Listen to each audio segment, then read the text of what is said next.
কীভাবে আপনি হচ্ছে অ্যাপসে গিয়ে আপনার উইনার স্ক্রিনশটটা আপলোড করবেন, ঠিক আছে? তো সেটা দেখাই দিচ্ছি আপনাকে। তো আমি এটার জন্য চলে যাচ্ছি হচ্ছে আমাদের মূল অ্যাপসে।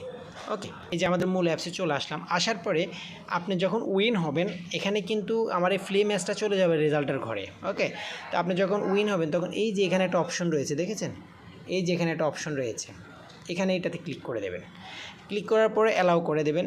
কিছুক্ষণ অপেক্ষা করবেন। আপনাকে যে রুম কোডটা দেওয়া হয়েছে, কপি করে নিয়ে আপনি ওখানে বসিয়েছেন, সেই রুম কোডটা এখানে ইন্টার রুম কোডের ঘরে বসিয়ে দেবেন। আমি আন্দাজে একটা বসিয়ে দিলাম। এখানে এই যে আপলোড ইমেজের ঘরে ক্লিক করবেন, ঠিক আছে?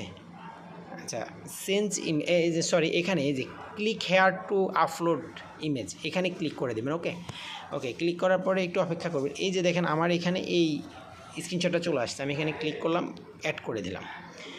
এই যে অ্যাড করে দিলে আমার কিন্তু এখানে রুম কোডটাও দেখতে পারবেন, আপনি এখান থেকে দেখে এখানে বসিয়ে নিতে পারবেন। ওকে, তা আমি আপলোড ইমেজে ক্লিক করে দিলাম, ঠিক আছে? আচ্ছা, আমার এটা এখন হচ্ছে না, এটা ফ্যাক বিদায় হচ্ছে না, বাট আপনারটা হবে, আপনারটা রিয়েল, তাই আপনারটা এখানে আপলোড হয়ে যাবে। জাস্ট আপলোড হয়ে যাওয়ার পরে আপনি কিছুক্ষণ অপেক্ষা করবেন। অপেক্ষা করার পর আপনার আপলোড হয়ে গেছে, জাস্ট আপনার কাজ শেষ। এখানে আপনার ব্যালেন্স আপনার ওয়ালেটে জমা হয়ে যাবে। আশা করি এটাও বুঝতে পেরেছেন।